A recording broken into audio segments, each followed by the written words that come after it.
Boa tarde a todos. É com a enorme satisfação que damos início mais essa mesa no 8º Congresso Brasileiro de Direito Tributário Internacional, promovido pelo IBDT. Uma enorme satisfação compor esse painel ao lado da professora Isabel Veres e do professor Heleno Torres, da professora Tatiane Psitelli e do professor Alexandre Luiz Moraes Monteiro, com a moderação da também professora Vanessa Marini Seconello. O tema Resolução de Conflitos no Direito Tributário Internacional, um tema relevante aqui em Júris, notadamente no Brasil, conflitos em matéria tributária são em números superlativos, estima-se que só em alegados créditos, eu digo alegados porque entre o que a União imagina ser o seu direito, o que efetivamente é o seu direito, há uma diferença bastante significativa, mas o número em disputa da ordem de 3,5 trilhões de reais em processos tributários, que, em média, podem durar até 18 anos e 11 meses. Esse foi um estudo feito por alguns institutos, pela IUAI, e outros institutos que se dedicaram ao assunto. Havendo quem diga que tão ou mais importante do que resolver a nossa reforma tributária seria dar um melhor andamento e encaminhamento às nossas discussões em matéria tributária. Esse é um problema brasileiro, esse é um problema mundial, e nesse cenário que surgem as alternativas para a solução de conflitos, notadamente aqui no nosso foco no âmbito internacional, tema que traz a nossa reflexão, uma série de princípios informadores dos vários ordenamentos jurídicos, segurança jurídica, legalidade, igualdade, eficiência administrativa, moralidade, lealdade nas relações fisco-contribuinte, indisponibilidade do crédito tributário e assim sucessivamente. Para cuidar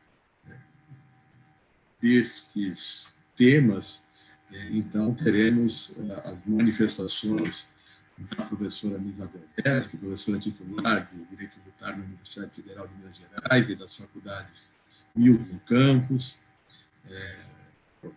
parecerista renomada, conhecida de todos, nossa mestra, sempre presente nesses eventos.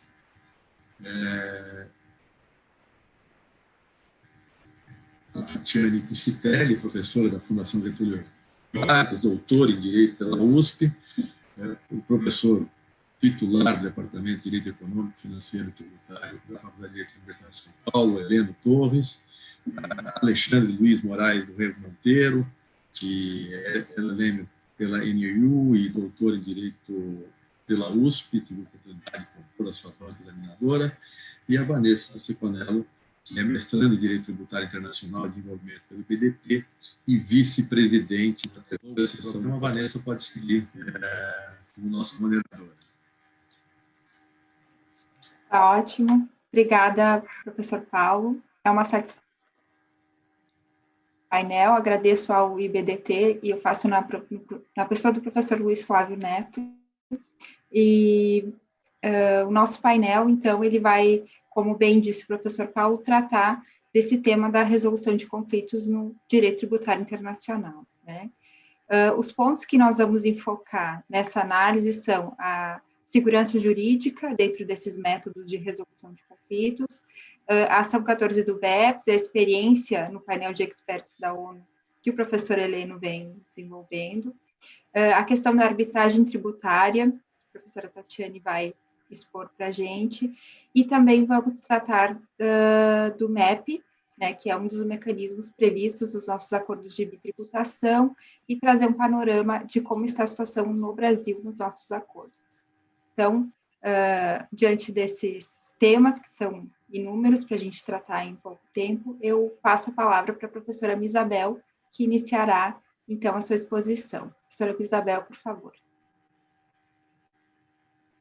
Pronto, é uma grande alegria estar aqui neste 8º Congresso Internacional de Direito Tributário, e eu quero saudar na pessoa do nosso presidente deste painel, o professor Paulo Aires, a todos que nos assistem, a todos os congressistas, assim como a doutora professora Vanessa Seconello e aos demais professores expositores, como o professor Heleno Torres, Tatiana Piscitelli e Alexandre Luiz Moraes. O meu tema enfoca os diferentes resoluções de conflito do ponto de vista exatamente da segurança jurídica, que é o grande tema ou o grande lema, né? Buscando maior transparência empresarial e buscando superar os desafios da evasão fiscal, da erosão de bases tributárias e transferência de lucros, bem como da digitação da economia. As multinacionais cada vez mais preocupam-se com o aumento de custos de compliance e possíveis novas situações de dupla ou múltipla tributação. Neste contexto, a segurança jurídica, em seus desdobramentos de transparência, certeza e previsibilidade, vem ganhando cada vez mais atenção de organismos internacionais, como o Fundo Monetário Internacional e, sobretudo, a OCDE. Convém lembrar ainda que alguns aspectos nem sempre trabalhados são também muito relevantes, como a consistência e a coerência entre procedimentos administrativos das diversas autoridades tributárias envolvidas, pois a coerência e a consistência são de alta relevância do ponto de vista da certeza para orientação da conduta dos contribuintes e das multinacionais no plano internacional. Nos últimos anos, a OCDE tem patrocinado uma série de mecanismos e iniciativas de cooperação voluntária, visando a promover exatamente isso, mais segurança, previsibilidade, avaliação e redução de risco, consistência e redução de custos. Então, vamos mencionar rapidamente os diferentes métodos tradicionais ou recentes do ponto de vista da segurança. Assim, o acordo prévio sobre preços de transferência, sendo vinculante para as partes envolvidas, pode garantir um grau máximo de certeza para os contribuintes em antecipação a uma disputa futura, com efeitos, portanto, de certeza prospectiva.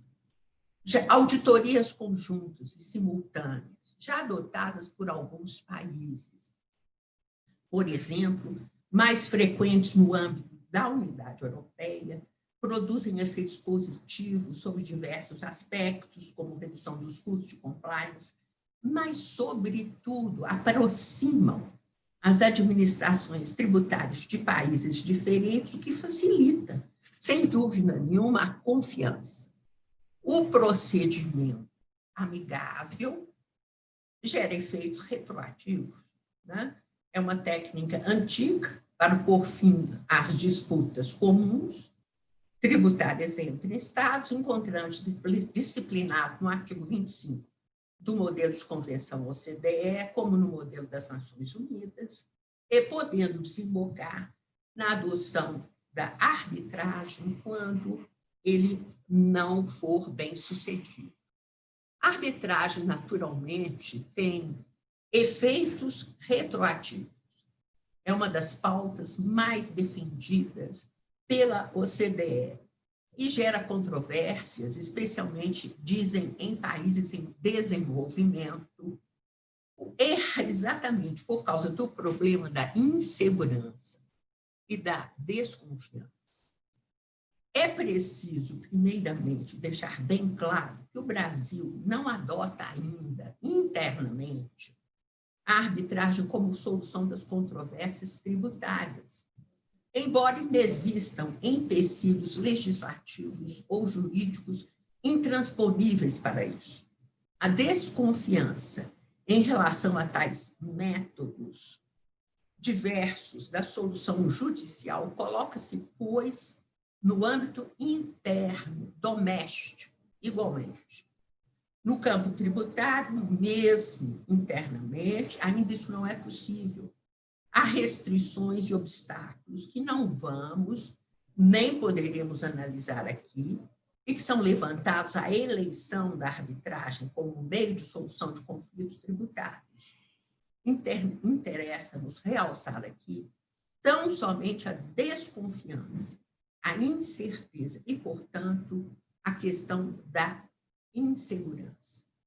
Mesmo assim, a vinculação que adviria para os fiscos à sentença arbitral exigiria, segundo a maioria dos acadêmicos versados na área, a edição de outras leis próprias e especiais que pudessem regular a arbitragem para oferecer mais segurança às partes no campo tributário. Então, modelos de resolução do impasse no âmbito interno são sempre sugeridos ao legislador, são de lege ferenda. A busca da segurança jurídica, da previsibilidade, da proteção da confiança gerada pelos atos estatais tem fortalecido os instrumentos de uma cultura de direito escrito como a nossa, a brasileira, de legalidade rígida, estrita, de irretroatividade da lei tributária ao fato jurídico e da anterioridade. Tudo encimado por uma Constituição farta e riquíssima em regras e princípios tributários. O Poder Judiciário brasileiro é complexo e sofisticado, de duplo ou tríplice grau de jurisdição, manejando uma miríade de recursos e garantias, forjando regras judiciais mais concretas, extraídas daquelas leis mais gerais.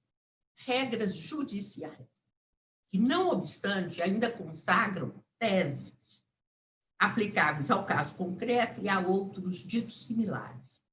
A vocação a uma abstração generalizante parece ter força inevitável. Um controle de constitucionalidade das leis em abstrato, similar ao europeu, mais objetivo, convive paralelamente e simultaneamente no Brasil com um controle subjetivo à moda norte-americana, e não raramente sobre a mesma questão.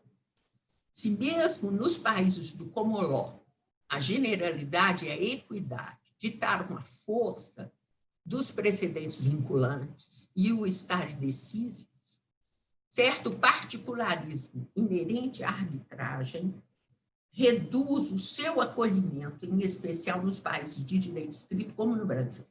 A cultura jurídica brasileira das soluções legislativas prévias, mas sempre insuficientes, como não poderia deixar de ser, seguidas de longas discussões judiciais, das quais se extraem novas regras menos indeterminadas e mais concretas, também limitam a simpatia pela arbitragem como técnica ordinária de solução de conflitos.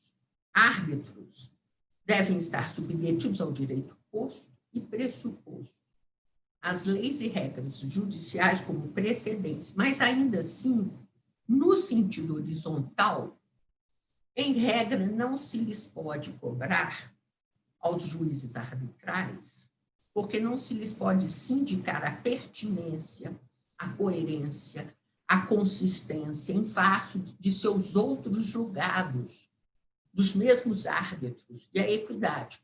E tais são apenas alguns dos problemas que, no âmbito doméstico, ditam as dificuldades para a adoção da arbitragem de forma ampla e restrita.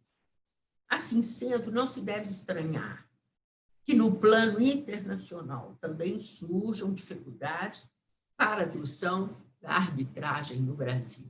Releva lembrar, entretanto, que o Brasil tem observado o teor dos tratados e convenções internacionais que firma, à luz, por exemplo, do próprio Código Tributário Nacional, artigo 98, segundo o qual tais tratados e convenções revogam ou modificam a legislação tributária interna e serão observados pela que lhes sobrevenham.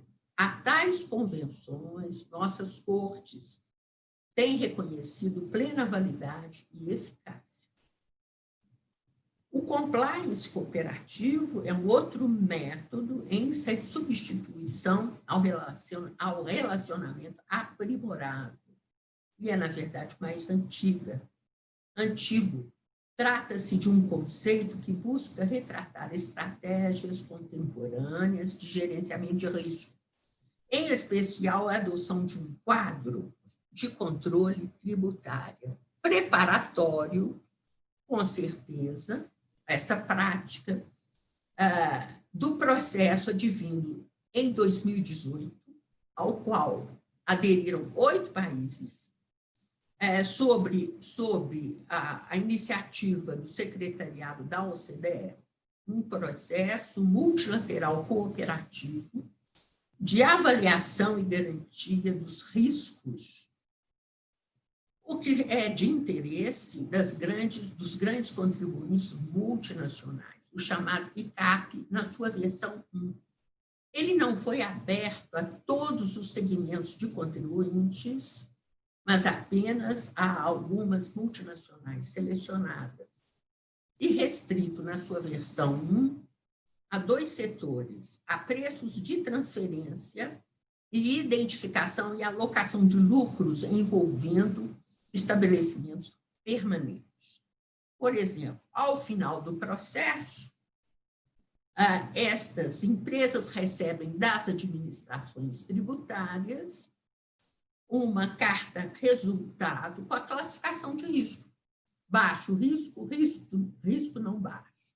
E podem, por exemplo, sendo encontrados, por exemplo, altos riscos em relação a preço de transferência, adotar um acordo prévio, um APA bilateral, e encerrar com isso o processo ICAP. Na versão 2 de 2019, houve adesão de mais 10 novos países e uma expansão, né, dos temas a serem analisados, com previsão final de resolução de problemas, ao lado da avaliação de riscos. Nesta versão 2, além dos preços de transferência e estabelecimentos permanentes, se pode tratar de qualquer questão tributária que a empresa multinacional resolva submeter a esses processos. Comparando os velhos e os novos instrumentos, em resumo, a conta do doutor professor Tarcísio Magalhães, que do ponto de vista da segurança jurídica ou da certeza, os acordos prévios de preços garantem certeza para o futuro, claro, prospectiva. As auditorias, o procedimento amigável, MEP, e procedimentos de arbitragem promovem certeza apenas retrospectivamente para trás. A ideia dos novos processos, chamados ICAP, é intermediária, porque ela permite que as partes possam trabalhar cooperativamente para reduzir o número esperado de disputas ex ante, mitigando-as, e, ao mesmo tempo, providenciando uma reação ou negociação ex post. Então, nós temos uma série de medidas em relação aos métodos, todos visando a maior segurança, a maior transparência e a maior certeza. Os velhos métodos permanecem, eles existem, mas eles apenas são complementados nessa busca de certeza e segurança por novos instrumentos. Então, ao lado dos tradicionais procedimentos amigáveis, MEP, arbitragem e auditorias, nós temos processos outros que se iniciam agora, né, visando não só prevenir, como resolver conflitos ou negociar conflitos futuros, o chamado ICAP. Da perspectiva dos contribuintes, o ICAP pode ser visto como uma iniciativa até revolucionária e os ajudaria a melhorar seus perfis de risco. Com isso, reduzir os custos de compliance, inclusive em face das consideráveis mudanças relacionadas à economia digital.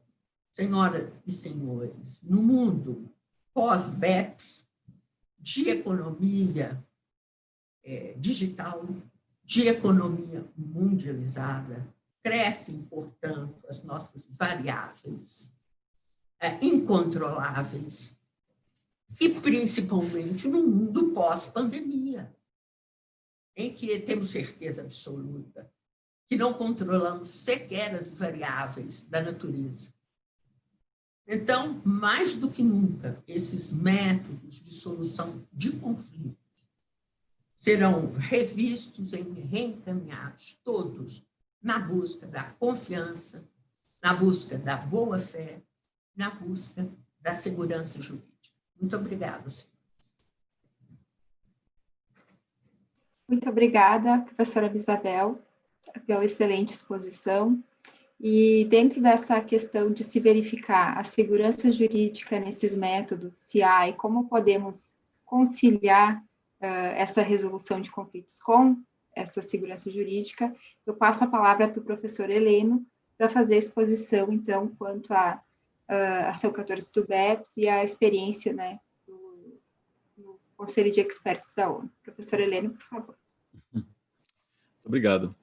Vanessa, eu vou lhe pedir a gentileza de, se você poderia fazer a apresentação. Porque claro, não... faço sim. Só um minutinho. Que eu já... Deixa eu só ver aqui a... Muito bem, antes de mais nada, boa tarde a todos. Quero saudar aqui a minha querida amiga, a professora Isabel Derzi, por essa magnífica exposição introdutória que nos coloca aí todas as bases, né, das questões relativas a soluções de disputas em matéria tributária. Igualmente também dizer da satisfação de estar aqui ao lado da professora Tatiane Pittitelli, sem dúvida nenhuma, uma professora que tem feito um trabalho importantíssimo de integração internacional em diversos temas, especialmente nestes, sobre soluções de controvérsias em matéria tributária.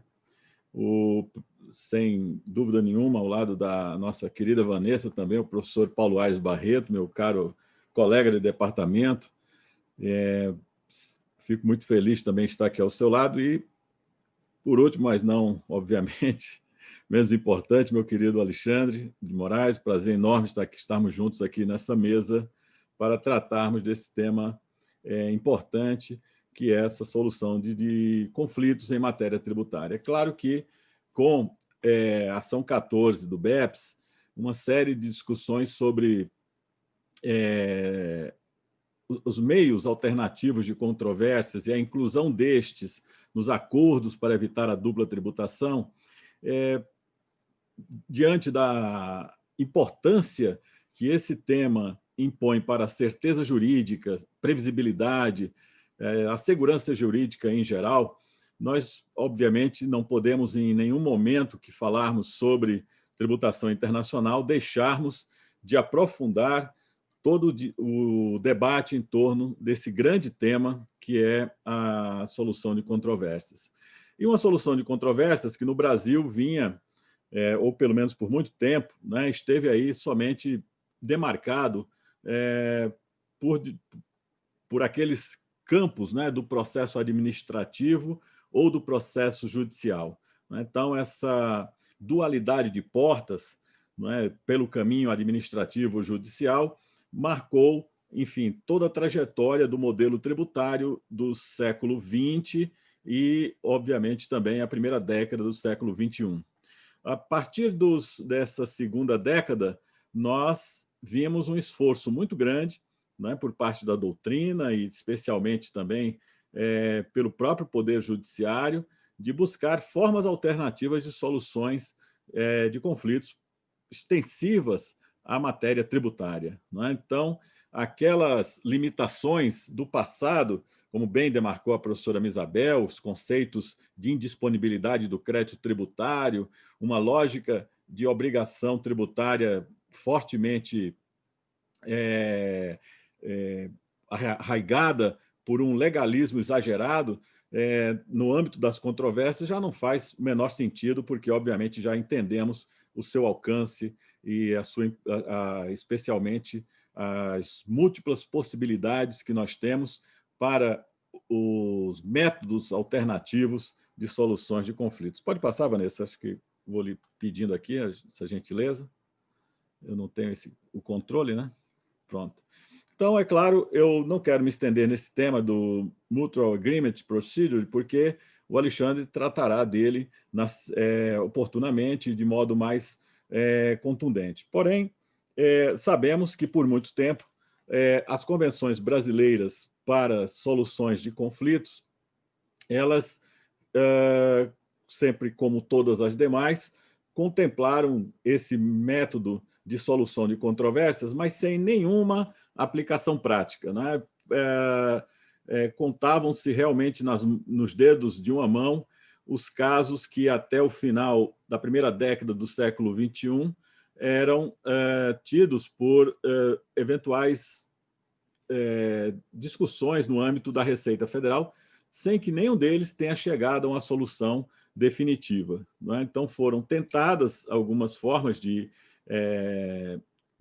acordos mútuos, porém, eles não deram resultado algum, né? Esse era o quadro das soluções de conflitos em matéria de tratados e convenções para evitar a dupla tributação no Brasil, com base, geralmente, né, no artigo 23, em alguns casos, dos tratados brasileiros, em outros casos, no artigo 25, que comumente aparece no artigo 25, esse acordo, esses métodos, né, de soluções de controvérsia, eles, de fato, não eram acionáveis no Brasil. Então, prevalecia o quê? Prevaleciam as medidas do processo administrativo, autuação ordinária por meio de autos de infração, seguidos, né, logicamente,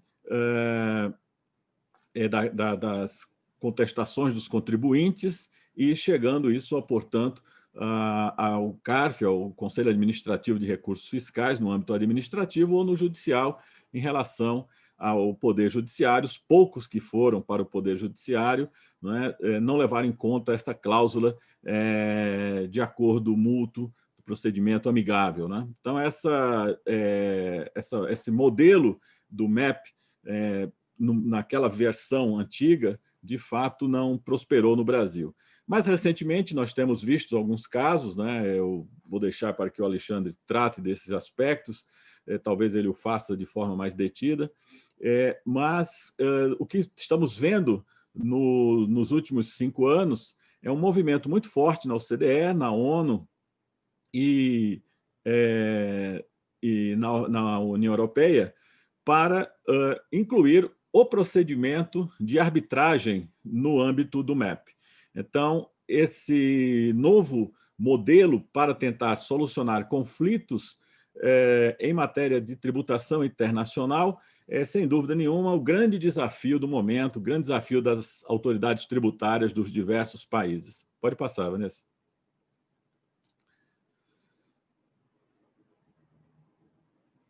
Muito bem, então, entretanto, é lógico, né, por ser muito recente toda essa discussão, nós ainda não temos um consenso entre OCDE, União Europeia, G20, ou mesmo a ONU, né, o Comitê de Experts da ONU, que ainda está se debruçando sobre esse tema, quanto ao modelo de arbitragem tributária para ser adotado e aplicado como mecanismo de solução de controvérsias quando estas controvérsias envolvam casos nos quais se exige a aplicação de cláusulas dos acordos para evitar a dupla tributação. Então, nesse universo específico, né, de arbitragem tributária, diversas propostas estão sendo feitas não é? Diversos modelos estão sendo apresentados. Sem dúvida nenhuma, a União Europeia saiu à frente, nós falaremos um pouco mais a esse respeito, mas, de fato, o que todos esperam é que nós tenhamos, claro, ao final de um procedimento de arbitragem, uma ordem que tenha eficácia vinculante para a aplicação nos 2 países membros daquela convenção. É lógico que a convenção tem que firmar um efeito de tal modo vinculante, né, efetivo, para que aquela decisão do tribunal arbitral possa ter essa eficácia de subordinar o processo administrativo, o processo judicial, ao seu conteúdo. Então, aí está o grande desafio, tendo em vista as diversas nuances dos ordenamentos jurídicos envolvidos, não é? Nem todos têm, por exemplo, lei sobre arbitragem em geral. Não é? Há diversos países que sequer aplicam a arbitragem como método de solução de conflitos. Outros aplicam, mas não admitem a extensão para questões de direito público. Não é? Outros admitem para direito público, mas só entre entes do Estado. Então, são questões que ainda estão em evolução no âmbito de diversos ordenamentos.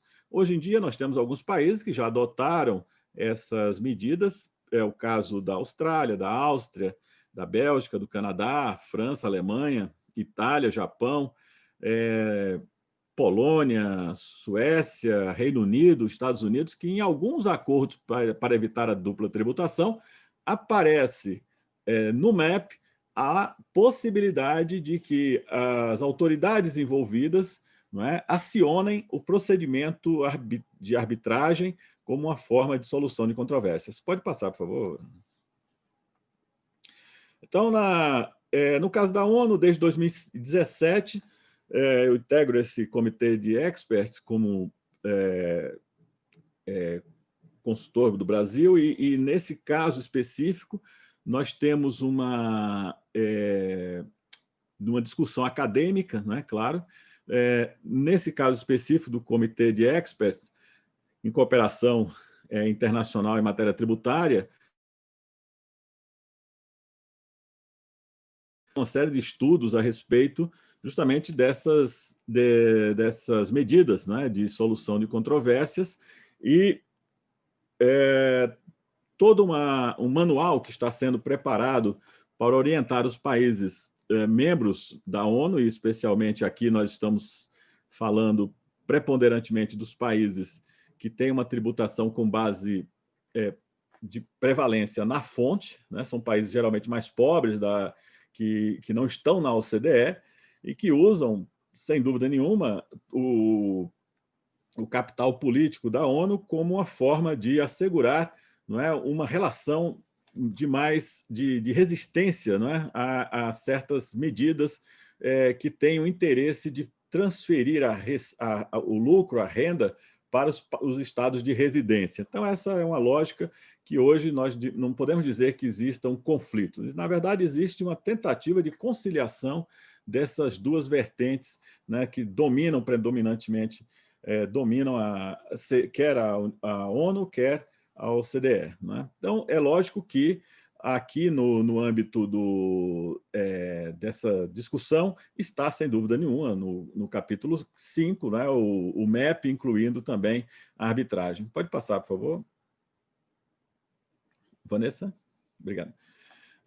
Então, nesse comitê, nessa última sessão desse ano, né, nós tivemos aí uma orientação muito objetiva, né, para justamente propor nessa mudança a introdução da arbitragem, né, vinculante como uma das formas de MEP, né, ou de aplicação do MEP em relação aos acordos para evitar a dupla tributação, que possam vir a ser firmados doravante pelos países da América Latina, da Ásia, enfim, daqueles que não adotem, vamos dizer, de um modo muito vinculante, o acordo da OCDE. Mas, de qualquer forma, como eu disse, isso é uma composição.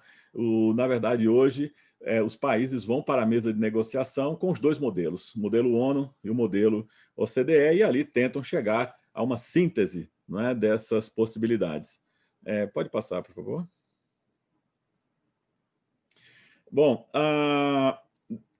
na União Europeia, nós temos a Diretiva 1852 de 2017, que alcança diversos casos, né, de tributação da renda, como aqueles casos de operações triangulares de transfer price, subcapitalização e etc. Pode passar, essa parte é mais...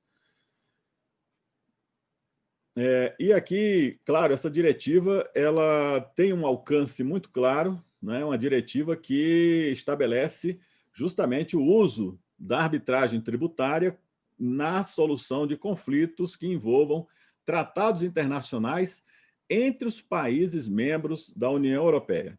Então, nesse sentido, os mecanismos para a solução de disputas, né, podem que tenham em consideração a interpretação e aplicação das convenções, né, para eliminar a dupla tributação sobre a renda e sobre o capital, de fato, podem usar, né, por força vinculante da diretiva, a arbitragem tributária. Pode passar, por favor. Então, no artigo 6º, né, nós temos uma comissão, e, logicamente, essa comissão, junto com o tribunal arbitral, leva um grupo de, pode ser um mínimo de 5 e um máximo de 9 membros, não é? Esse tribunal arbitral, ao lado de uma comissão específica que é constituída, e esse grupo, não é, vai para a partir do momento que existe a possibilidade de constituição de um procedimento amigável entre os países com base na arbitragem, então estes países podem provocar a arbitragem. Tem uma comissão, Advisory Commission. Essa Advisory Commission ela tem 50 dias, mais ou menos, para instalar, né, esse procedimento arbitral. Pode passar, por favor. E, na sequência, no artigo 8º, nós temos exatamente a composição dessa comissão, né, que é um presidente, um representante de cada país, podendo ser no máximo 2 por cada país, e uma pessoa independente também por cada país. Pode passar, por favor. E aí, claro, nos custos, nós temos aí, logicamente, que as autoridades competentes elas vão procurar, né, dividir entre si os custos dos casos, mas tem também exceções a essa divisão equitativa dos valores, né? E também temos a questão da remuneração, né, das pessoas independentes, limitadas até 1.000 euros por dia, em alguns casos, né? Pode passar, por favor. Professora Então, Helena, sim, já estamos concluindo, viu? Isso, obrigada. Obrigado. Então, no final, nós temos uma decisão que será vinculante, né, para os Estados-membros, e temos, portanto, há um aspecto que é fundamental de ser dito, que essa decisão final ela não deve ser constitutiva de um precedente para vincular outras hipóteses, né? Pode passar. Pode passar, por favor. Bom, nós temos arbitragem em alguns tratados e, no Brasil nós não temos nenhum tratado, nenhum acordo internacional que tenha arbitragem como seu método, né, como seu histórico aí de aplicação por meio de arbitragem, e também nós estamos buscando internamente essa possibilidade. Pode passar. No Brasil, pela Lei 13.988, nós tivemos agora a introdução da transação tributária. É uma forma que não tem limitação, pode se aplicar a casos que envolvam acordos para evitar a dupla tributação, não tem nenhum impedimento, não é? Nós temos, depende que eles estejam sob a égide de processos administrativos ou judiciais. Pode passar. E, na sequência, também já temos hoje no Brasil arbitragem em matéria de administração pública, quer pela Lei 13.129, 2015, ou pelas câmaras de conciliação da AGU. Hoje, essas arbitragens são feitas nas câmaras de arbitragem em geral. No ano passado, por exemplo, mais de 5 bilhões foram objeto de disputas em câmaras de arbitragem no Brasil, com autoridades públicas. Pode passar, por favor. Nós temos agora 2 projetos de lei que estão em andamento sobre tax arbitration, né? Um é o PL 4.257/19, né? E um outro mais recente, pode passar, por favor, que é o PL 4.468/2020. Então, nesses 2, nós temos aí a possibilidade de criar a arbitragem tributária, estão em andamento, não é? O senador Anastasia e a senadora Daniela Ribeiro foram os proponentes desses projetos, estão em discussão no Senado da República. Pode passar? Pode passar? E, claro, casos diversos que estão sendo decididos no Supremo Tribunal Federal, como é o caso da Volvo, recentemente resolvido depois de quase 20 anos de disputas, né, no princípio de não discriminação, em relação ao princípio de não discriminação, ou mesmo, pode passar, por favor, como este recente que esteve em disputa no STJ, relativamente à aplicação de rendas no Brasil e a discussão sobre a transferência e a tributação de rendas no país de residência, não é? No RESP 1.618.897, dão mostras de que, de fato, assim, todos os casos de tratados internacionais que vinham sendo debatidos efetivamente passaram pelo CARF e foram para os tribunais ou foram direto para os tribunais. De qualquer forma, o tempo decorrido na discussão sobre essas cláusulas, mais de 10, 20 anos de discussão, de fato, hoje vai totalmente contra a segurança jurídica e a previsibilidade nessas hipóteses. Por isso, nós entendemos que a arbitragem tributária e a transação tributária e outras formas alternativas de soluções de conflitos podem ser muito importantes para os avanços que nós pretendemos, dando celeridade e melhorando o ambiente de negócios no Brasil. Muito obrigado.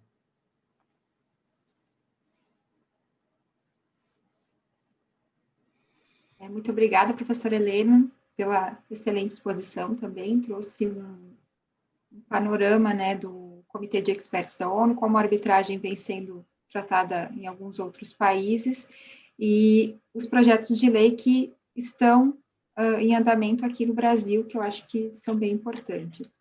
E já para também tratar da questão da arbitragem, de como hoje nós temos isso em andamento no Brasil, está sendo estudado, então eu vou passar a palavra para a professora Tatiane Iscitelli para falar dessa situação no Brasil e da experiência de outros países. Professora Tatiane, por favor. Muito obrigada, Vanessa. Boa tarde a todos e a todas que nos assistem. Gostaria de inicialmente agradecer o convite para participar deste congresso, na pessoa do professor Luiz Eduardo Choeri e do professor Luiz Flávio Neto. Cumprimento também os membros desta mesa, professor Paulo Aires Barreto, que é nosso presidente, professora Isabel Derzi, que já nos brindou com uma excelente apresentação, professor Heleno Torres, que é um grande estudioso do tema, e o professor Alexandre Monteiro, que também integra a mesa e certamente fará contribuições muito relevantes. Como a Vanessa mencionou, meu objetivo aqui é tratar do ambiente institucional para a criação de um modelo de arbitragem no Brasil, internamente. Como a fala do professor Heleno bem deixa claro, é importante que a gente cogite de arbitragem tributária no Brasil, né, e, portanto, internamente, não apenas por questões relacionadas ao congestionamento do Poder Judiciário, esse é frequentemente um argumento trazido quando se fala de arbitragem no direito tributário, mas mais do que isso, nós temos questões internacionais que estão estão na mesa e que precisam ser consideradas. Então, na medida em que existe uma recomendação da OCDE nesse sentido, em que há previsão de arbitragem tributária nos tratados internacionais, naturalmente que não faria sentido a gente ter arbitragem tributária no direito tributário internacional entre Brasil e outros países, mas não ter esse mesmo mecanismo criado, instituído aqui internamente. E como a professora Isabel bem disse na sua palestra inaugural, há alguns desafios que precisam ser enfrentados para que a gente, então, consiga instituir um regime de arbitragem tributária no nosso país de forma a superar eventuais questões que possam colocar em xeque este modelo, e a ideia é que a gente consiga construir um modelo que seja eficaz e que seja juridicamente aceitável, né? Sem dúvida nenhuma, esse é o pressuposto básico e inicial. Então, o objetivo da minha breve intervenção aqui, dessa primeira intervenção, e eu imagino que depois a gente vai ter algum tipo de debate, apresentar aos senhores um modelo de arbitragem tributária bem-sucedido, um modelo interno de arbitragem tributária bem-sucedido, e depois apresentar quais seriam os desafios do Brasil na criação deste mesmo modelo, com uma rápida correlação com os projetos de lei que estão em andamento no Congresso Nacional. Eu não vou me alongar muito nisso, porque imagino que a gente vai tratar nos debates. Que modelo é esse que é bem sucedido? Eu vou usar aqui o exemplo de Portugal, como o professor Heleno mencionou, eu tenho tido uma interlocução muito boa com o Centro de Arbitragem Administrativa de Portugal, que é, sem dúvida nenhuma, um exemplo de arbitragem tributária bem-sucedida. Eu tenho tido essa interlocução acadêmica com o CAD, e eu gostaria de trazer aqui rapidamente essa experiência portuguesa para a gente poder fazer essa correlação com o Brasil. Muito bem, dito isso, vamos olhar, então, inicialmente para o modelo português. A primeira coisa que a gente deve ter em mente quando trata desse tema é que a arbitragem tributária em Portugal, ela foi criada num contexto econômico e financeiro muito semelhante ao que nós vivemos hoje. É claro que quando eu dizia isso há um ano, né, o cenário era um, e agora, em 2020, depois da pandemia, o cenário é outro, é muito mais agravado. A nossa crise econômica, a nossa crise fiscal, sem dúvida nenhuma, estão muito pressionadas pela pandemia que nós estamos enfrentando. Mas, de todo modo, quando a arbitragem tributária foi criada em Portugal, a ideia era facilitar, é claro, uma ampliação do acesso à jurisdição, porque é disso que se trata quando a gente fala de métodos alternativos de resolução de disputa em matéria tributária, mas também possibilitar a criação de um método que fosse mais eficiente na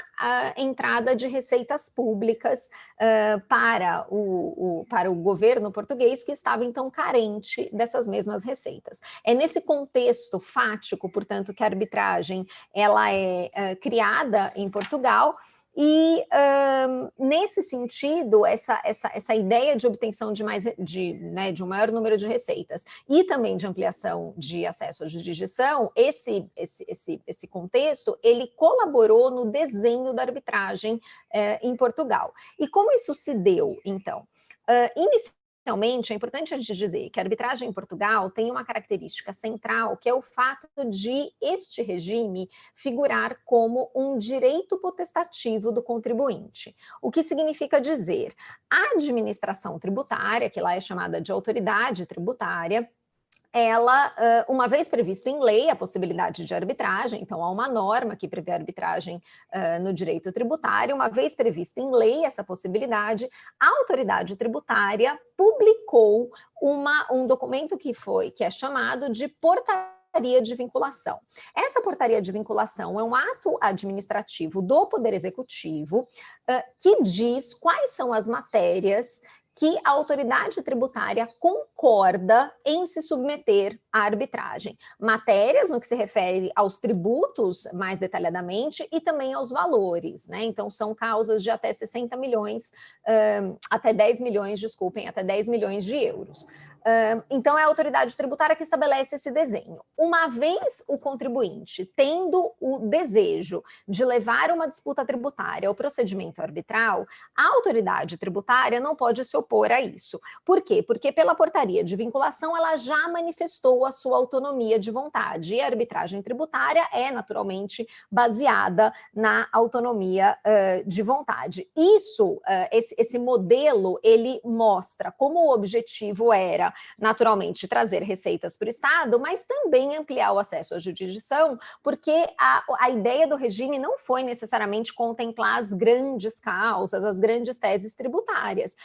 Hoje, quando a gente olha para a arbitragem, que está plenamente instituída, né, isso aconteceu em 2011, então a gente já está em 2020, nós vemos que há muitas discussões de baixo valor que são levadas para o tribunal arbitral e, portanto, a gente tem efetivamente uma ampliação das garantias do Estado democrático de direito.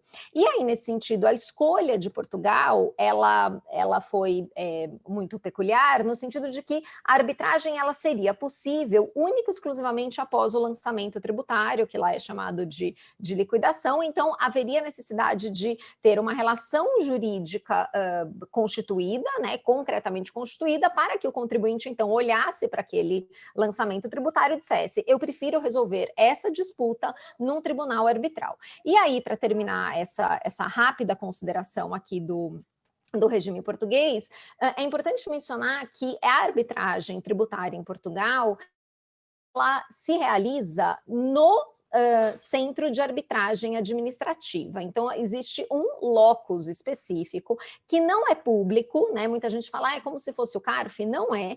Ele não é público, ele é privado, mas ele é vinculado ao Ministério da Justiça. E exatamente em razão da vinculação com o Ministério da Justiça, existe uma legitimidade da perspectiva da autoridade tributária. Porque se no Brasil a gente tem uma desconfiança quanto a quem seriam esses árbitros, né? O fisco tem essa desconfiança.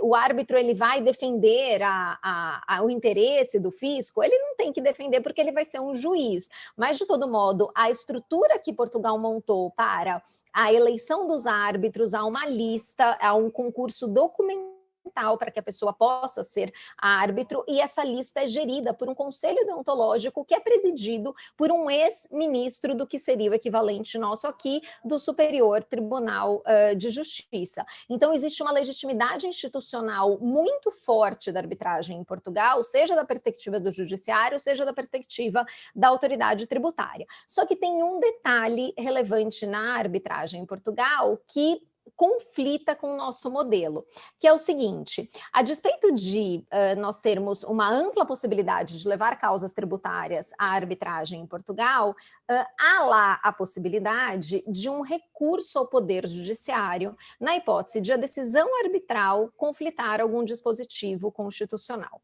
E aqui eu já passo para a segunda parte, que são os desafios nacionais, né, em relação à adesão a um regime desse tipo. Por quê?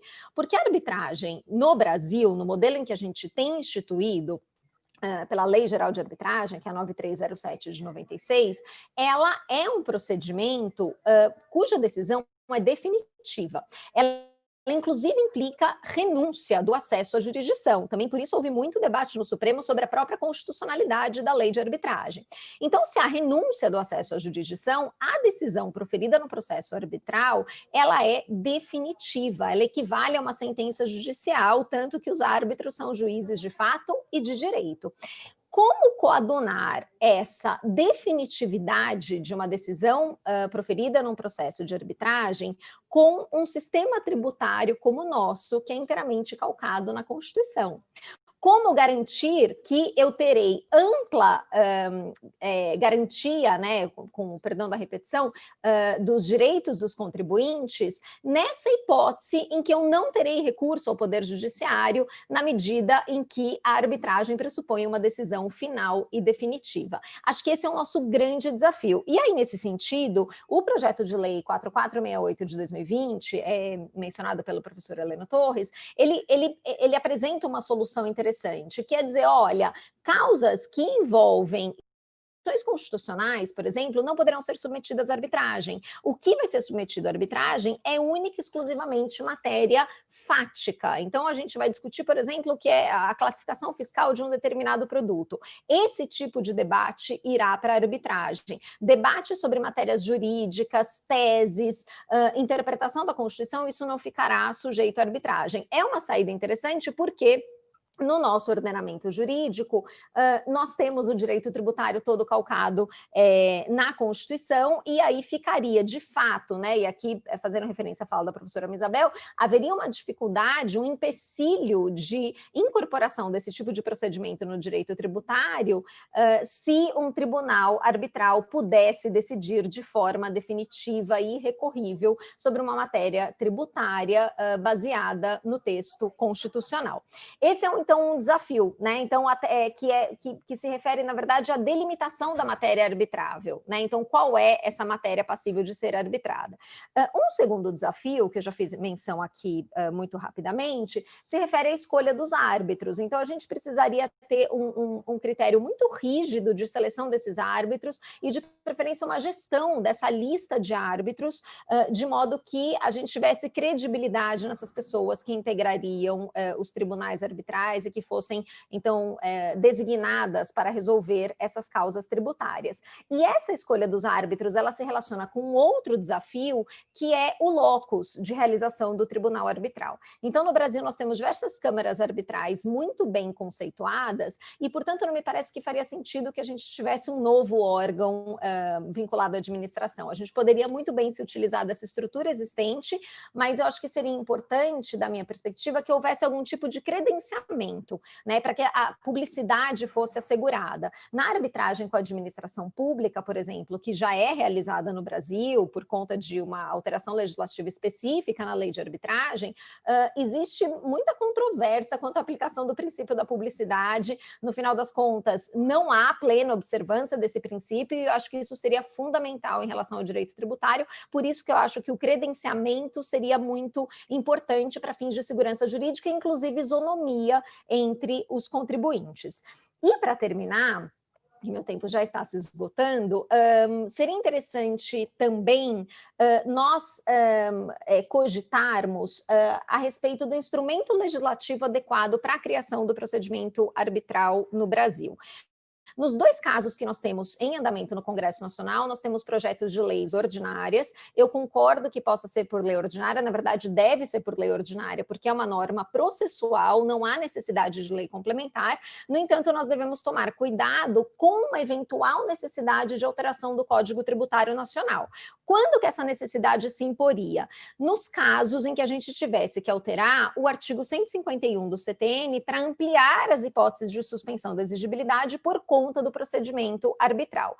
É importante dizer que nenhum dos dois projetos de lei demandam essa alteração. Por quê? Porque o primeiro deles, que é o do ano passado, do senador Anastasia, ele prevê a arbitragem já no processo de execução fiscal, no momento em que já há garantia. Então, não há necessidade de prever a suspensão da exigibilidade.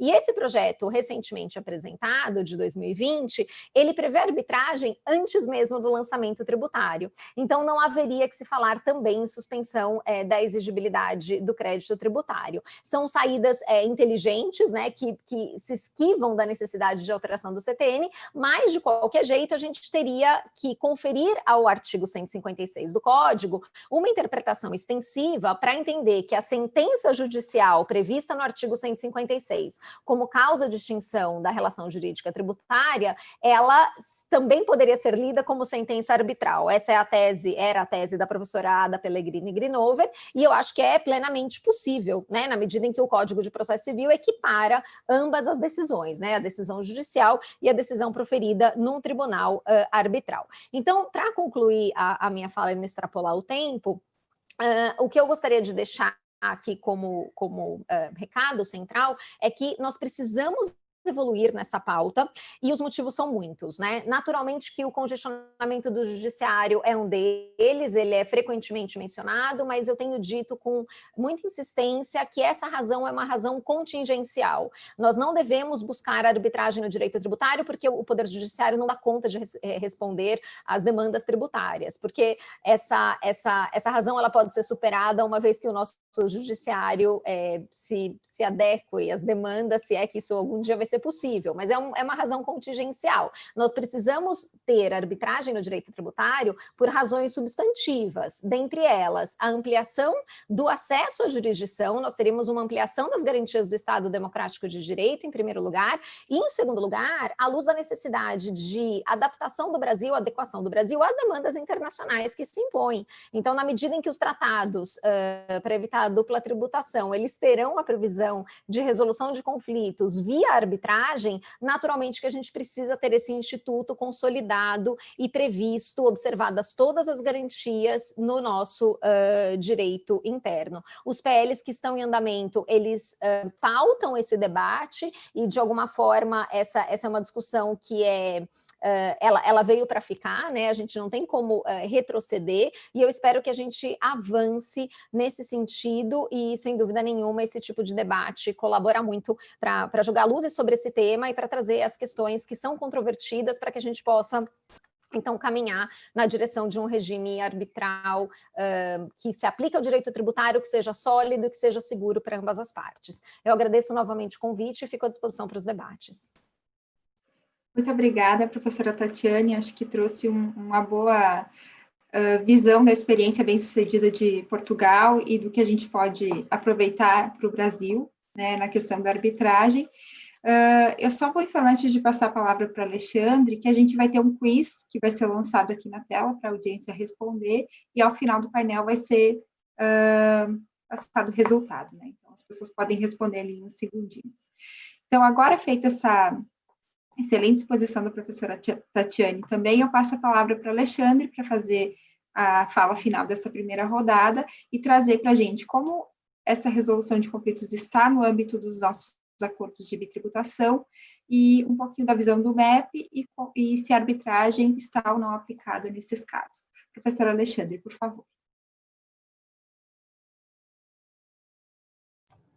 Muito obrigado, Vanessa, pela apresentação e pelo link aí para a apresentação que vai seguir.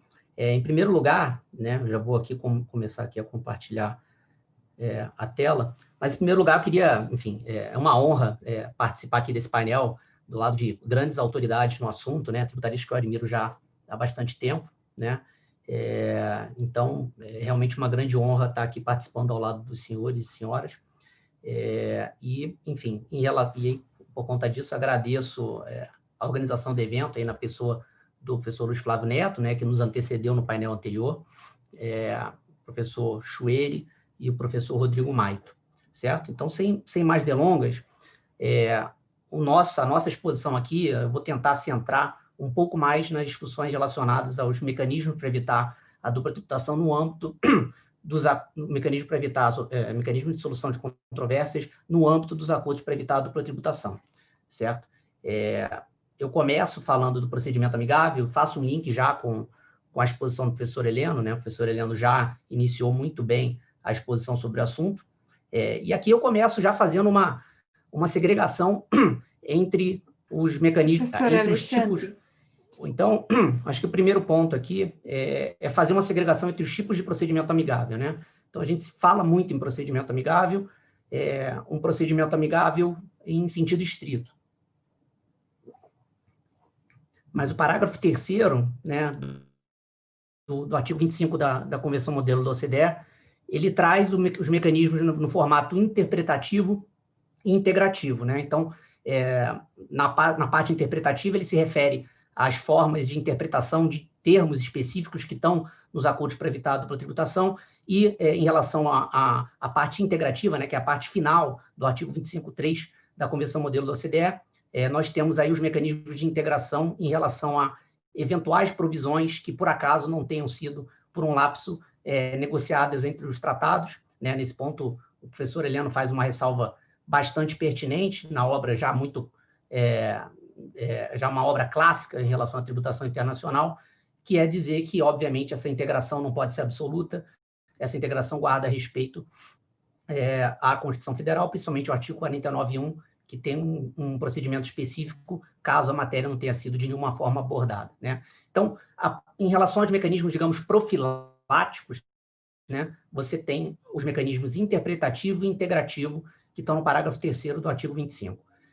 Em relação ao procedimento amigável em sentido estrito, né, a professora Isabel trouxe perfeitamente essa questão da vinculação, da eficácia retroativa, né, de você analisar uma disputa já em curso. É exatamente esse o caso do procedimento amigável em sentido estrito, e ele está previsto aí principalmente nos parágrafos 1º e 2º do artigo 25, né, e basicamente, né, as partes fundamentais desse dispositivo dizem o seguinte, que uma pessoa aí na definição do tratado específica, né, pode apresentar um caso para o estado em que seja residente ou nacional, se você estiver tratando aí especificamente de uma matéria de não discriminação, né? Um dos casos, o professor Leandro trouxe, o caso Volvo, tratava especificamente de uma matéria de não discriminação, né? Independentemente dos remédios internos, pode levar a matéria para procedimento amigável em sentido estrito, quando as ações de um ou ambos os estados resultem ou possam resultar em uma tributação em desconformidade com a convenção especificamente tratada, né? Na convenção modelo da OCDE, nós temos um prazo limite de 3 anos, a partir da primeira notificação que está configurada essa lesão ou ameaça de lesão, né? E o que diz a convenção modelo da OCDE é que você primeiro tem um mecanismo unilateral, ou seja, apresentado o pedido pelo contribuinte, se o Estado, para quem foi apresentado, não conseguir solucionar aquela controvérsia imediatamente, de forma unilateral, ele deverá acionar o segundo Estado para aí sim iniciar um procedimento bilateral, certo? Qualquer solução que se chegue nesse âmbito deve ser implementada aí independentemente de qualquer prazo previsto na legislação interna, tá? Um ponto importante também, trazido pelo professor Heleno, enfim, trazido em palestras anteriores, é a importância do BEPS na evolução e na discussão dos mecanismos para evitar mecanismo de solução de controvérsias nos acordos para evitar a dupla tributação, né? Então, já lá atrás, a OCDE tinha feito um manual de eficácia do procedimento amigável, chamado MIMAP, né, trazendo alguns best practices, alguns minimum standards, e isso tudo foi acelerado no mundo pós-BEPS, né, principalmente baseado aí em 3 pilares objetivos, né? O primeiro é da boa-fé e da celeridade, esse é o objetivo número 1. O objetivo número 2 é o desenvolvimento, né, de mecanismos internos, né, e isso ficou muito claro na fala da professora Tatiane Psitelli. É importante que a gente desenvolva mecanismos internos que, inclusive, conversem com essas formas de resolução de controvérsias internacionais, e o efetivo acesso dos contribuintes a esses mecanismos. Isso também muito presente na fala da professora Isabel Derzi, é um ponto muito importante que vários estudiosos do tema se debruçam. Mais recentemente, né, já no início do BEPS Ação 14, se falava muito de arbitragem, no primeiro momento aquilo perdeu a força, e agora, mais recentemente, né, não só no BEPS, como na OCDE, a ONU também desenvolvendo um trabalho bem importante no assunto, já se começa a falar da arbitragem efetivamente como um mecanismo suplementar ao procedimento amigável, já se fala até que eventualmente se figurará como um minimum standard da BEPS Ação 14, isso estava na fala até de um painel anterior, da professora Natália Quinones, também colocou esse ponto muito bem. É importante que se diga que o Brasil já tem há muito tempo procedimento amigável, né? Então, todos os tratados brasileiros, né, aproximadamente 35 tratados, têm, né, com alguma variação dos dispositivos, né, alguma omissão de uma parte ou outra em relação à Convenção Modelo da OCDE, isso é natural, mas existe já há muito tempo isso, já existe uma familiaridade em relação a isso. Mais recentemente, aí sim, no pós-BEPS, a professora Helena trouxe esse ponto muito bem, nós tivemos aí internamente a edição da Instrução Normativa 1669, né, e agora sucedida, né, pela Instrução Normativa da Receita 1846, que é a que está atualmente vigente. Essas instruções normativas, elas basicamente vão trazer as regras de quem e como pode ser feito um pedido de procedimento amigável no âmbito de um acordo específico, né, eventuais emendas ao pedido, quando precisar de informações adicionais, regras para admissão, né, do início da fase unilateral e bilateral, e formas de implementação da decisão. Eu acho interessante trazer que, no âmbito do BEPS, uma das coisas colocadas foi esse monitoramento, esse peer-to-peer review, que gerou um relatório relacionado ao Brasil, que ilustra muito bem a fala do professor Heleno, né? Então, até 2016, a gente tinha basicamente nenhuma eficácia do MEP. A partir de 2016, isso começa a aumentar. Em 2018, mais ainda. O que a gente percebe aqui no gráfico abaixo, né? Primeiro, esse ponto, que nós, de fato, temos casos, né? De procedimento amigável. Nós temos casos encerrados, nós temos um total de 6 casos encerrados, né? Mas os casos têm crescido, o que é bom, que o acesso ao MEP tem sido cada vez mais frequente, mas ele tem crescido numa velocidade superior à correspondente resolução dos casos, o que vai gerando já um abarrotamento nessa fase preliminar de utilização. Né? Foi trazido também esse relatório que, enfim, dos casos, do inventário de casos que existe, a maior parte dos casos se refere à alocação de competência tributária, 56% dos casos, 44% dos casos em relação a outros temas, né? E dos 6 casos encerrados, nós tivemos 3 encerrados com a eliminação da dupla tributação, né? 2 na fase bilateral e 1 na fase unilateral, né? Teve um outcome que não foi catalogado especificamente, teve um caso de desistência do contribuinte e um caso que se entendeu que não houve violação a um mecanismo, a um dispositivo do acordo de bitributação. Então, as conclusões desse relatório são interessantes, né? Em relação aos minimum standards, né, a adoção de minimum standards pelo Brasil, nós temos aí a constatação de que 80% dos nossos tratados não tem aquela ressalva de que a implementação deve ser feita independentemente dos limites internos da legislação, que faz com que a gente tenha que adequar um pouco, inclusive a questão da suspensão da exigibilidade e outros temas, né, para isso andar conjuntamente. Tem uma observação em relação aos chamados ajustes correlativos de preço de transferência, né, de inclusão do artigo 9.2 nos casos de preço de transferência, APAs, né, APAs, apesar de nós termos lá na instituição normativa 1846, existe lá uma menção ao APA, a verdade é que nós não temos internamente esse dispositivo e nós não temos o artigo 9.2 especificamente no nosso tratado, inclusive o Brasil ressalva expressamente. 51% dos nossos tratados não tem a fase integrativa do MEP, né, o que é apontado como ponto de atenção. Poucos dos nossos tratados estabelecem o limite sugerido pela OCDE, que é o de 3 anos, para o início do MEP, o limite máximo de 3 anos. Alguns têm 2, alguns 5, outros não fazem menção a prazo algum. Então, esse é um outro ponto que é colocado. E a fase de quem pode solicitar o MEP também precisa de algum aperfeiçoamento, porque vários tratados têm a redação antiga que fala só do estado da residência, não menciona o estado de nacionalidade e também não menciona a última recomendação, que é a possibilidade do contribuinte acionar ambos os estados contratantes, né? Mas, de uma forma geral, a Instrução Normativa 1846 ela é vista como razoável, apontada como razoável para atingir os objetivos centrais, né? Muito embora também seja colocado que o prazo médio de resolução já esteja acima dos 24 meses, que é um marco importante para a arbitragem, a gente vai ver rapidamente, né? Então, nós estamos já com uma média de 26,43 meses, que é um pouco acima, e o que comprova o diagnóstico da OCDE de que precisa realmente haver talvez um reforço financeiro, um reforço no staff responsável pelo MEP, né? Então, isso já é um ponto de atenção.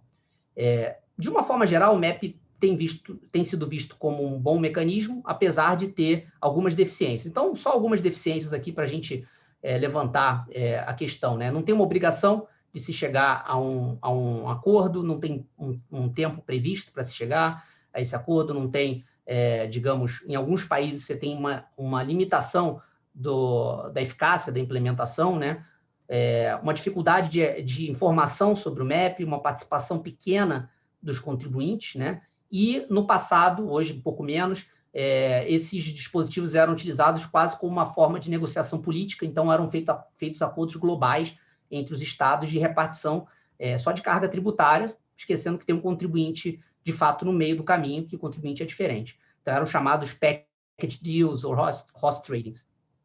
Um outro ponto importante trazido na fala da professora Tatiane é a necessidade de, eventualmente, adequar esses mecanismos ao Código Tributário Nacional. Então, nós não temos aí, por exemplo, a suspensão da exigibilidade do 151 do CTN e para um aumento da eficácia disso exigiria, talvez, que se pense numa eventual alteração nesse sentido também.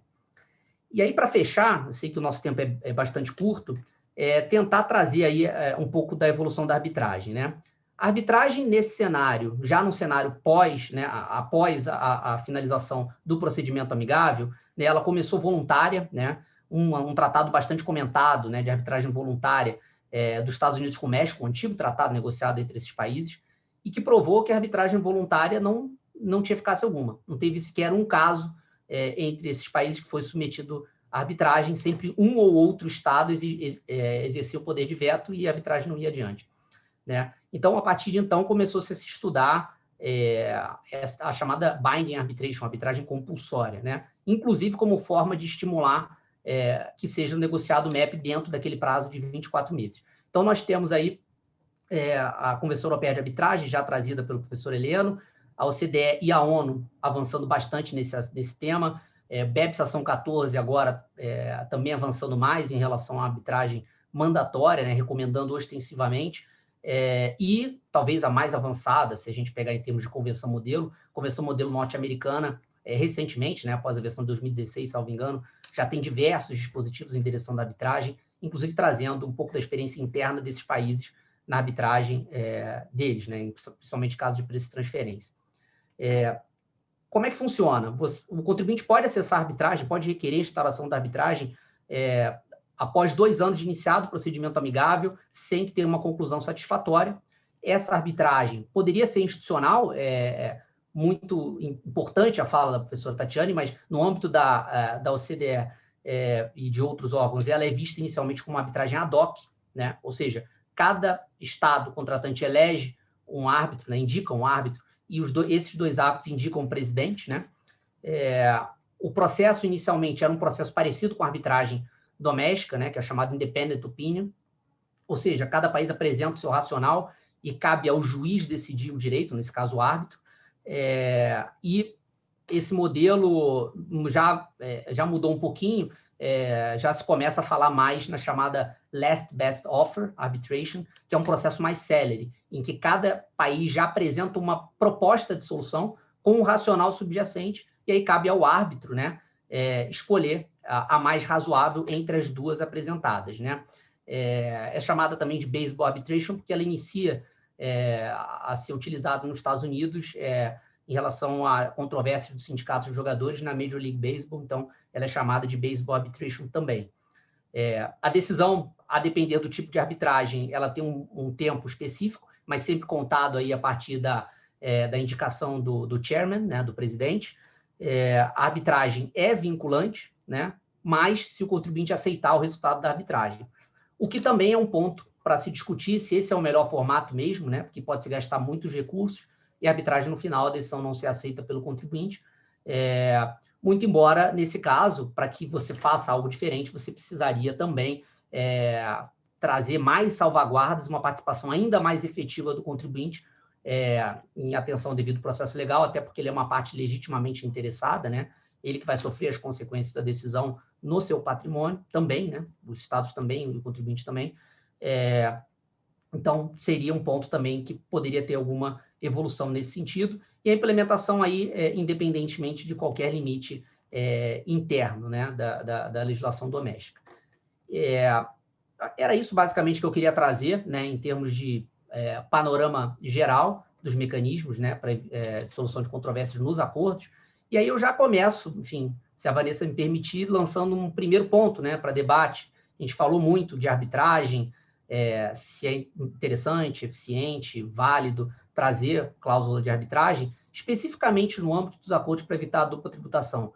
Seria interessante, por que o Brasil não adota, já não adota ou não pretende adotar a arbitragem como mecanismo suplementar ao MEP, né? Há alguma vedação? Existe algum ponto de soberania em discussão, né? Eu já começo até refutando essa alegação, acho que seria, do ponto de vista da eficiência, muito importante. Em relação à soberania, o que eu particularmente vejo é que a soberania já não é mais vista como una, indivisível, inalienável, ela é um feixe de competências, e que, inclusive, os estados abrem mão, da faceta externa da soberania, eles abrem mão da sua soberania fiscal quando negocia um acordo. Então, se você abre mão de um dos feixes dessa sua competência na faceta externa da soberania para negociar um acordo em relação ao imposto de renda, por que não se admitir que os estados que fazem isso não possam decidir o modo pelo qual será decidida a controvérsia nesse plano, né? E aí, com essa provocação,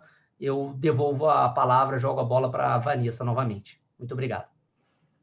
Muito obrigada, Alexandre. A sua exposição foi excelente também, trouxe assim, um panorama amplo do MEP, dessa questão do peer review, né, que fica sujeito ao controle também pelos seus pares, que o Brasil já se submete pela pretensão de ingressar na OCDE. E eu acho que essa pergunta é uma das mais importantes para o nosso debate. Por que o Brasil ainda não insere, ou os países em desenvolvimento não inserem essa cláusula de arbitragem nos seus acordos de dupla tributação? E para endereçar os debates, eu passo a palavra para o nosso presidente, professor Paulo Aires, se quiser fazer alguma consideração, e já passarmos para os debates. Obrigada. Bom, depois dessas excelentes exposições, e fundamentalmente em razão da premência do tempo, nós temos aí, grosso modo, 9 minutos para encerrar o painel. Eu mantenho aqui essa questão em aberto, vou agregar uma outra questão, no sentido de que, em medida a circunstância de que o Brasil tem o seu direito tributário todo ele calcado no texto constitucional, e, portanto, dificultando muito fortemente essa divisão entre matéria eminentemente de fato e matéria eminentemente de direito, atrapalha a própria evolução desses mecanismos na arbitragem no Brasil. Eu vou passar a palavra na ordem aqui também das exposições, inicialmente para a professora Isabel Derzi, para que possa, então, falar nesse período de tempo relativamente curto, aí, 2 minutos, 3 minutos e alguns segundos, sobre essas questões ou outras questões que vierem à mente. Bom, em relação à arbitragem, que é a questão posta, eu acho que os mesmos problemas que impedem a adoção da arbitragem no âmbito internacional impedem no âmbito interno. Quando conseguimos vencer a desconfiança e a insegurança no âmbito interno, estaremos mais próximos da adoção da arbitragem no âmbito internacional. É a lógica. Bom, eu quero dizer aos senhores que, realmente, nós temos um problema de conflitos, de demora, de lentidão nas soluções dos conflitos, que se abrem no campo, em todos os setores no campo tributário, mas eu quero dizer aos senhores também que existe uma qualidade, a meu ver, uma qualidade do sistema complexo jurídico nacional que muitos outros países não têm. Mesmo países bem desenvolvidos. Em primeiro lugar, nós temos na nossa Constituição a anulação de qualquer decisão judicial, se não for fundamentada. Em segundo lugar, nós temos tradição de equidade, invocando precedentes, quer no sentido horizontal, quer no sentido vertical, vinculantes. E há países, principalmente do Common Law, Estados Unidos, deixam-nos em que há decisões que são orais. Há outras decisões, embora não a maioria, mas existem decisões ainda que não são publicadas.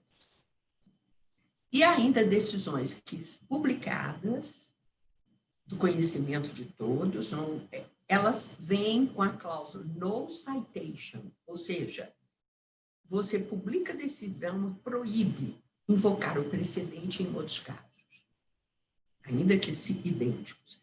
Países que convivem com isto mais facilmente adotam a arbitragem. Isso, para nós, é uma qualidade do nosso sistema. Eu gostaria que caminhássemos em outros países, mesmo as resoluções da OCDE, zelando por isto, porque será em benefício de todos, quer dizer, fundamentação, observância, sim, dos precedentes e uma certa exigência de que os árbitros guardem consistência e coerência, de modo que cada decisão não seja solitariamente desenvolvida, contraditoriamente tomada, na linha de que, para este caso, será esta solução, mas não para outro. Então, enquanto vicejarem essas questões na linha da insegurança jurídica, teremos dificuldades. Muito obrigada. Muito obrigada. Professor Heleno Torres. Muito bem. Eu também acompanho a professora Misabel, como não poderia deixar de ser, né? Sou fã de carteirinha dessa professora maravilhosa que nos brinda sempre com grandes reflexões. E eu acho que estamos diante de uma travessia de culturas, né? Uma cultura extremamente legalista, formalista, para um espaço onde se percebe claramente que o formalismo dos processos administrativos judiciais não são suficientes para o que se objetiva, que é a pacificação social entre contribuintes e fisco. Então, muitas vezes, vem uma decisão judicial, até mesmo favorável ao fisco, mas talvez aquilo não interesse ao fisco como mudança efetiva, porque o conflito continua, né? Resolve com um contribuinte, mas não com todos. Então, a busca por soluções de controvérsias, realmente, o professor Paulo Aires mencionou muito bem, no início da sua fala, temos uma realidade de um excesso de conflitividade sistêmica muito grande. Claro que a solução disso vem por uma reforma do ordenamento jurídico, a mudança da qualidade das normas, mas também por mudanças sobre o processo administrativo, o processo judicial e sobre a introdução dessas novas formas de solução de conflitos. E, notadamente, no Brasil, a reforma tributária começa justamente por onde nós menos esperávamos, que foi pela introdução de uma lei de transação tributária. Esta medida provisória e a conversão na lei 13.988, 2020, para mim, é a grande travessia de cultura do século XXI. Né? Nós realmente trabalhamos muito por um convencimento da importância desses métodos e, qual a surpresa, na reforma tributária começamos pela reforma do processo. E foi justamente aí que se introduziu a lei de transação tributária. Agora nós estamos discutindo arbitragem. Claro, de um projeto que começou com o senador Anastasia, de uma forma mais restrita, sem um procedimento mais determinado. No outro, com projeto esse que foi elaborado com a contribuição minha, da professora Selma e da professora Priscila Faricelli, chegamos ali à construção de um texto que, acredito eu, tem a virtude de não alcançar ou ofuscar o regime do processo administrativo, nem do processo judicial, ou mesmo da transação tributária, mas criar uma outra fase, que é a prevenção, evitar o conflito, decidir sobre matérias de fato ou de envolvimento entre fato e direito na fase prévia, antes da constituição do lançamento tributário. Com isso, diversos casos que chegam ao CARF, a Vanessa sabe muito bem do que estou falando, né? Se croques é sapatos, calçado, se barra de cereal é alimento, essas coisas loucas que não tem fiscal no mundo que vai dar uma solução para isso, né? Não tem juiz da Suprema Corte, né, Isabel? A Suprema Corte, você imagina lá no STJ, o sujeito decidir se a barra de cereal ou o crocs, qual é a situação físico-química desses produtos, né? Então, e assim, nas múltiplas possibilidades, nós que conhecemos bem os setores como telecomunicações, energia elétrica, imagina se, por mais brilhante que seja o auditor da Receita Federal, por mais estudioso que seja o juiz federal, nenhum deles vai ter condições de dar uma solução definitiva. Decide porque tem que decidir, decide porque tem que achar uma solução. Então, eu acho que nós temos que sair desse modelo de uma crença nesse absolutismo do judiciário, que só uma decisão de um juiz é uma decisão vinculante, é verdade, mas não é a que pacifica, não é a que chega a dar uma serenidade, uma tranquilidade para todos os contribuintes em relação a um precedente formado. Não é? Então, eu acho que esse debate aqui é muito importante, porque, como disse muito bem a Tatiane, não é? A experiência de Portugal nos ilumina. Nós temos ali uma experiência fantástica. E é exatamente nessa linha que, como bem observou o Alexandre, quer dizer, nessa composição desses métodos com os tratados internacionais para evitar a dupla tributação, é que nós vamos gerar o quê, Isabel? Nós vamos gerar segurança jurídica, previsibilidade, para que alguém que queira investir no Brasil saiba exatamente como é que o Brasil se comporta quando tem um conflito envolvendo a interpretação e a aplicação dos tratados. Não adianta nada ter tratado internacional, termos 35, 70 que sejam, se na hora de aplicar vão surgindo dúvidas e qualquer decisão em processo administrativo judicial dure 10 anos, 15 anos, 20 anos, como foi esse caso da Volvo, que é uma questão absurda, que começa lá atrás, em 1998. Né? Então, assim, é alarmante, é assombroso você olhar para situações como esta, não é? E achar que isso é normal e aceitável que um processo dure 22 anos para chegar e, no final, de ser decidido em um empate no Supremo Tribunal Federal em 5-5. Né? Então, são coisas como estas, né, que nos chocam e não queremos nada diferente aqui, né, Paulo? Eu acho que todos nós, as falas, elas concorrem em todos os sentidos para a importância dessa metodologia, né, a necessidade de afirmação da ação do 14 do BEPS, e que nós tenhamos, com esses novos modelos, aí sim, a mudança de cultura do fisco, da Receita Federal, de entender que a arbitragem tributária, e se houver a introdução no direito positivo brasileiro da arbitragem tributária ao lado da transação, eu não tenho dúvidas que a sequência virá naturalmente mediante incorporação nos acordos para evitar a dupla tributação de cláusulas específicas sobre arbitragem tributária. E creio que a mudança da lei de transação tributária já irá favorecer fortemente a introdução, a possível avaliação por parte dos auditores que respondem pela área internacional da Receita Federal em relação à arbitragem em matéria tributária. Muito obrigado a todos e parabéns a todos os colegas e ao IBDT por esse importante painel. Obrigado, Vanessa, meus parabéns. Obrigado, professor Heleno. Rapidamente, professor Tatiane, o tempo aqui está super apertado. Eu não vou falar praticamente nada, eu vou falar em 1 minuto, imagina. Só para ilustrar a fala do professor Heleno, né, essa indignação correta com a demora do nosso judiciário, as decisões no CAD, né, em arbitragem tributária em Portugal, elas duram em média, né, o processo dura em média 4 meses e meio. Então, o processo longo, ele termina em 1 ano. É evidente que a dimensão, né, do Brasil é muito diferente da de Portugal, mas a verdade é que a gente sim pode ter decisões mais céleres com segurança jurídica e de forma alinhada aos princípios internacionais e também constitucionais. Então, eu só gostaria de agradecer mais uma vez, o debate é excelente. Obrigado, Tatiane, pela fala e pelo tempo.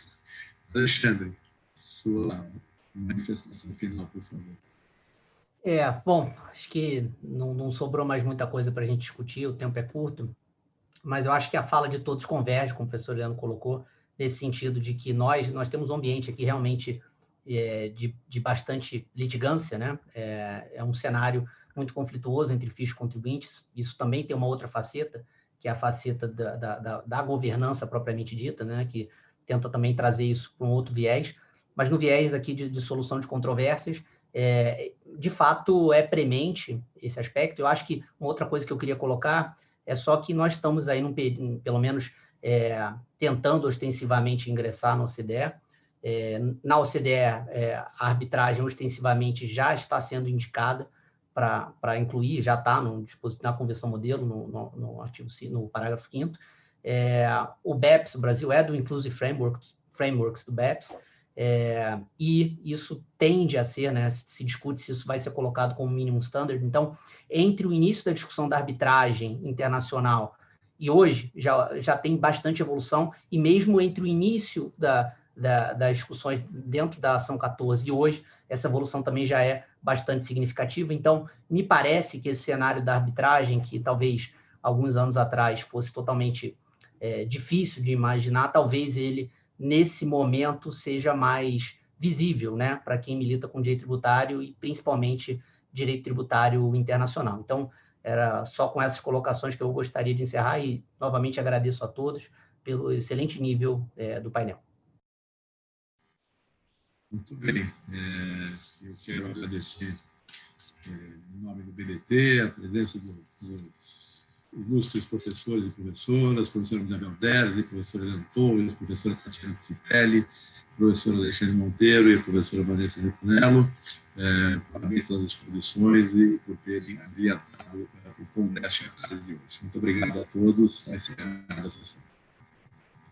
Obrigada, professor Paulo. Uma boa tarde.